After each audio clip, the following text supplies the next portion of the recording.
இந்த கம்பெனில இந்த பெண் லிஃப்ட் இருக்கிற இடத்துக்கு போறா. அந்த பக்கம் நின்ற செக்யூரிட்டி ஒரு கட்டு பணத்த கீழ தூக்கி போடுறாரு.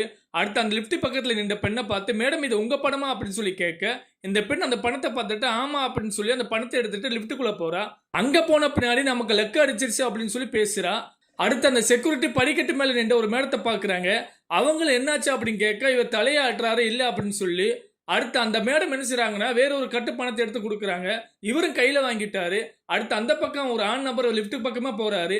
அந்த செக்யூரிட்டி அந்த பணத்த கீழ தூக்கி போட்டுட்டு, "சார் இது உங்க பணமா?" அப்படின்னு சொல்லி கேட்க, இவரு அந்த பணத்த பார்த்துட்டு, "ஆமா" அப்படின்னு சொல்லி அந்த பணத்த எடுத்துட்டு லிஃப்ட்டுக்குள்ள போறாரு. அவரு உள்ள போன பின்னாடி, நம்ம இவர ஏமாத்தியாச்சு அப்படின்னு சொல்லி இவரு நெனச்சுக்கிறாரு. அடுத்து மறுபடியும் அந்த மேடம் என்ன செய்றாங்கன்னா, பணத்த குடுக்குறாங்க. அதே மாதிரி யார் லிஃப்ட்டுக்குள்ளலாம் போறாங்களோ, அவங்க கிட்டலாம் இவரு சொல்றாரு. அவங்களும் என்னுடைய பணம் அப்படின்னு சொல்லிட்டு அந்த பணத்த வாங்கிட்டு போறாங்க.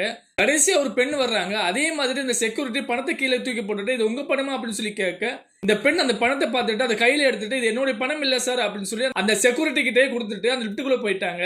அடுத்து அந்த செக்யூரிட்டி என்ன செய்றாருன்னா, அந்த மேடத்த பார்த்து கைய காட்டுறாரு. அடுத்து கொஞ்ச நேரம் கழிச்சு லிஃப்ட்டுக்குள்ள யார் யாரெல்லாம் போனாங்களோ, அவங்கலாம் ஒரு இடத்துல உட்கார்ந்திருக்காங்க. அப்ப கடைசியா அந்த பெண் அந்த இடத்துல போய் உட்கார்றாங்க. அங்க உட்கார்ந்திருக்கிற ஒரு பெண் என்ன செய்றான்னா, "உன்னுடைய ஃபைல குடு" அப்படின்னு சொல்லி கேட்கறாங்க.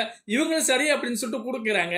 அந்த பெண் அந்த ஃபைல வாங்கிட்டு என்ன செய்றான்னா, பார்த்துட்டு கேவலப்படுத்துறா. "நீ என்ன கிராமத்துல இருந்து வரியா?" அப்படின்னு சொல்லி கேவலப்படுத்துறா. அவள "நீங்க வாய மூடுங்க, மேடம் பார்த்துக்குருவாங்க" அப்படின்னு சொல்லி சொல்றாங்க. அடுத்து கொஞ்ச நேரம் கழிச்சு என்ன செய்றாங்கன்னா, எல்லாரையும் அந்த மேடம் கூப்பிடுறாங்க. எல்லாரும் உள்ள போன பின்னாடி இந்த மேடம் சொல்றாங்க, "இந்த பெண்ண தான் நான் வேலைக்கு எடுத்துக்கிறேன்" அப்படின்னு சொல்லி சொல்றாங்க. அந்த பெண்ணு ரொம்ப நன்றி அப்படின்னு சொல்றாங்க. அந்த 3 பேரும் அந்த மேடத்துக்கிட்ட கேட்கறாங்க, "நாங்க நல்லா படிச்சிருக்கோம், நல்ல மதிப்பெண் எடுத்திருக்கோம். நீங்க ஏன் அந்த பெண்ண வேலைக்கு எடுத்தீங்க?" அப்படின்னு சொல்லி கேட்க, "நீங்க வரும்போது அந்த செக்யூரிட்டி கீழ பணம் கிடக்கு அப்படின்னு சொன்னாங்களே, அது யாருடைய பணம்?" அப்படின்னு சொல்லி கேட்கறாங்க. இந்த 3 பேரும் எதுவும் சொல்லாம அமைதியா இருக்காங்க. "இப்ப நீங்க எடுத்துட்டு போன பணத்த மரியாதையா கீழ வைங்க" அப்படின்னு சொன்ன உடனே, அந்த பணத்த வச்சுட்டு அவங்க பாட்டுக்கு கிளம்பி போயிட்டாங்க. அடுத்து இந்த மேடம் என்ன பண்றாங்கன்னா, அந்த பெண்ண வந்து அந்த சீட்ல உட்கார சொல்றாங்க.